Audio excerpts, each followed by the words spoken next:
새벽녘의 어둠 속 텔레비전 뉴스가 흘렀다.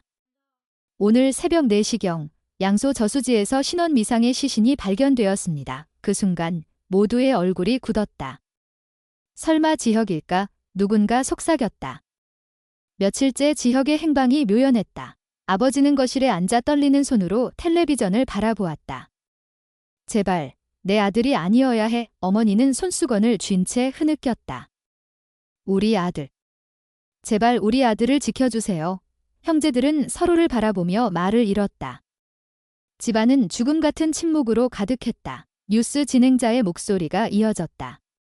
사인은 익사로 추정되며 경찰은 조사를 진행 중입니다. 시청자들은 숨을 죽였다. 정말 지혁이 아니겠지? 주인공이 죽었을 리 없어. 그렇지. 불안과 호기심이 뒤섞였다. 그러나 곧 드러난 진실은 충격적이었다. 시신은 진주의 옛 연인, 그녀가 한때 열렬히 사랑했던 용접공이었다. 사라졌다고 믿었던 그가 차가운 시신으로 저수지에서 돌아왔다. 그 모든 시선이 진주에게 쏠렸다. 그녀가 연관된 거 아니야. 기자들이 진주를 에워쌌다. 보아 씨, 이 사건과 관련이 있나요? 왜 당신의 옛 연인이 저수지에서 발견된 건가요? 진주의 눈에 빛이 스쳤다. 처음엔 무심히 대답하려 했지만 그녀의 눈빛은 점차 흔들렸다. 그녀의 내면에서 독백이 울렸다. 왜 지금? 왜 다시 나타난 거지? 내 사랑은 끝났는데 왜 내 앞에서 죽은 거야? 진주의 아버지는 분노로 소리쳤다. 기자들을 막아. 이 일을 덮어. 지혁은 호텔방 한 구석에 웅크린 채였다. 진주의 말이 그의 머릿속을 수천 번 찔렀다. 아버지의 위자료를 받아 그 말은 그의 정신을 갈기갈기 찢었다. 눈물은 마른 지 오래였고 손톱은 살을 파고들 만큼 세게 쥐어졌다. 그는 더 이상 인간이 아니었다. 그는 계약의 잔재, 돈으로 환산된 존재였다. 그리고 그 끝은 비극으로 치달았다. 텔레비전에서 흘러나오는 뉴스 소리가 방 안을 메웠다. 양소 저수지에서 발견된 시신은 진주의 옛 연인으로 확인되었습니다. 진행자의 목소리는 얼음처럼 차가웠다. 지혁은 화면을 응시하며 머릿속에서 얽힌 실타래를 풀려 애썼다. 그의 내면에서 독백이 울렸다. 결국 나는 돈 몇 푼에 팔린 사내일 뿐인가? 사랑, 명예, 가족의 믿음. 모두 잃었다. 이렇게 죽는 게 더 쉬운 게 아닐까? 그러나 뉴스의 한 줄이 그의 눈빛을 바꿨다. 진주의 사랑, 그녀의 거짓, 위자료라는 말. 이 모든 건 단순한 결혼의 파탄이 아니다. 결혼은 계약이었고 파혼도 계약이었다. 심지어 죽음마저 돈으로 덮으려는 가문의 음모였다. 이건 내 치욕이 아니다. 누군가는 사랑 때문에 죽었다. 나는 진실을 밝혀야 한다. 며칠 뒤 진주의 회사 직원이 지혁을 찾아왔다. 그는 두꺼운 봉투를 내밀며 낮은 목소리로 말했다. 이거 받으세요. 입 다물고 조용히 지내는 게 좋을 겁니다. 지혁은 봉투를 내려다보았다. 손끝이 미세하게 떨렸다. 하지만 그의 입꼬리가 실룩였다. 또 위자료로 끝내려는 건가? 그게 너희 가문의 방식이야. 그는 주머니에서 녹음기를 꺼내 스위치를 눌렀다. 차가운 목소리로 그는 말했다. 다시 말해봐. 왜 나한테 이 돈을 주는 거지? 직원은 당황하며 웅얼거렸다. 뭐라는 겁니까? 그냥 보상금일 뿐인데. 지혁의 눈이 번뜩였다. 그는 봉투를 바닥에 던졌다. 지폐가 방 안으로 흩어졌다. 천천히 일어선 그의 눈은 초췌했지만 그 안에서 불꽃이 타올랐다. 그래, 나는 돈에 팔린 비겁한 놈이었다. 하지만 이제 달라. 너희가 돈으로 감추려던 진실을 내 손으로 세상에 드러낼 거야?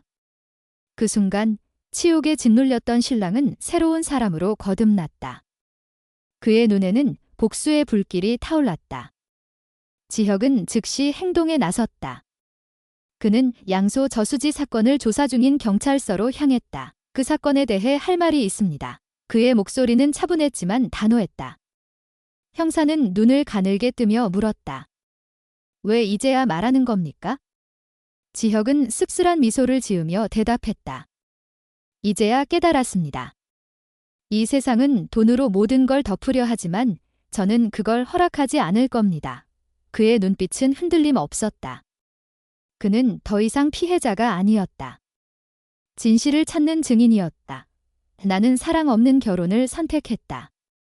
이 결혼은 가문의 명예와 회사의 안정, 그리고 내가 짊어진 책임을 위한 것이다. 사랑. 그것은 내게 사치일 뿐이다. 하지만 오늘 나는 이 모든 것을 견뎌내야 한다. 한편 은호는 작업실에서 망치질 소리에 무처 일에 몰두하고 있었다. 문이 열리며 지혁이 들어섰다. 초췌했지만 그의 얼굴엔 이전과 다른 기운이 서려 있었다. 은호의 눈이 잠시 흔들렸다. 지혁은 미소 없이 말했다. 은호, 내가 했던 말이 기억나?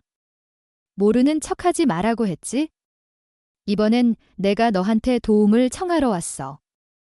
은호는 숨을 멈췄다. 오래된 상처가 다시 떠올랐다. 하지만 그의 눈빛에서 낯선 결의가 느껴졌다. 무슨 일이야? 지혁은 낮게 속삭였다. 양소 저수지 사건, 그리고 위자료. 전부 파헤칠 거야. 은호는 창가에 앉아 차가운 커피를 내려다보았다. 그녀의 마음은 혼란으로 가득했다. 나는 지혁을 사랑했지만 그는 나를 버렸어.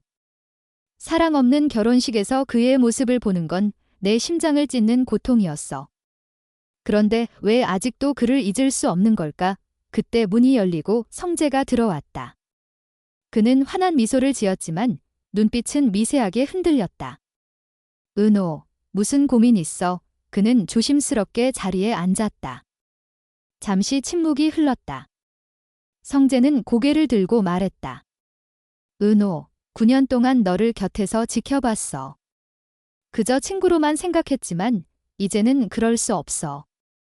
은호는 놀란 눈으로 그를 바라보았다. 선배, 무슨 말이에요? 성재는 차분하지만 단호하게 말했다. 너를 좋아해. 그날 밤, 성재는 홀로 술을 마셨다. 그는 휴대폰에 저장된 지혁과의 사진을 바라보았다.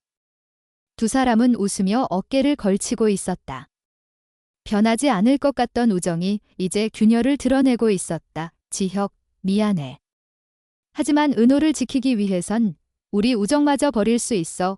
은호는 집에 돌아와 침대에 누웠다. 눈을 감아도 지혁의 모습이 떠올랐다. 결혼식장의 엄숙한 얼굴, 호텔방에서 무너진 모습, 그리고 저수지 사건에 얽힌 불안한 그림자. 선배, 아직도 당신을 놓을 수 없어. 하지만 성재의 진심을 외면할 수 있을까? 두 갈래 길 사이에서 나는 흔들리고 있어. 지혁은 기자들을 불러 모았다. 그는 녹음기를 꺼내며 말했다. 이건 진주의 아버지 측근이 한 말입니다. 입 다물어라고 했죠? 기자들의 눈이 반짝였다. 파혼, 위자료, 저수지 사건. 이 모든 게 연결된 겁니까? 지혁은 고개를 끄덕였다. 그래요. 이 결혼은 계약이었고 그들은 심지어 죽음마저 돈으로 덮으려 했어요. 같은 시각, 진주는 경찰서 취조실에 앉아 있었다. 저수지에서 발견된 시신은 그녀가 한때 열렬히 사랑했던 남자였다. 가문의 반대로 갈라졌던 그였다. 형사가 물었다. 그가 마지막으로 연락한 사람이 당신이었나요? 진주는 떨리는 눈으로 대답했다. 맞아요. 하지만 저는 그를 죽이지 않았어요. 그녀의 목소리는 갈라졌다. 언론은 들끓었다. 재벌가의 사위가 될 뻔했던 남자가 저수지 시신 사건의 증인으로. 스카이 건설의 딸과 옛 연인의 비극적 관계가 드러났다. 진주의 명성은 순식간에 추락했다. 그녀의 아버지는 책상을 내리치며 소리쳤다. 이 멍청한 것들. 돈이면 다 해결될 줄 알았나? 그는 부하들에게 고함쳤다. 기자들 입마가. 무슨 수를 써서라도. 하지만 이미 늦었다. 지혁의 녹음 파일은 온라인에 퍼졌고 위자료 계약의 진실이 세상에 드러났다. 진주의 아버지의 권력은 순식간에 무너졌다. 지혁은 무대 위에 섰다. 플래시가 그의 얼굴을 비췄지만 그의 눈빛은 흔들림 없었다. 저는 사랑 없는 결혼을 선택했고 그 대가를 치렀습니다. 하지만 이제 진실을 말합니다.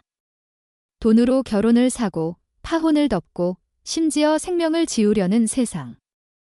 저는 그 가면을 찢겠습니다. 치욕 속에 쓰러졌던 신랑은 이제 세상 앞에 증인으로 섰다. 나는 더 이상 돈에 팔린 신랑이 아니야.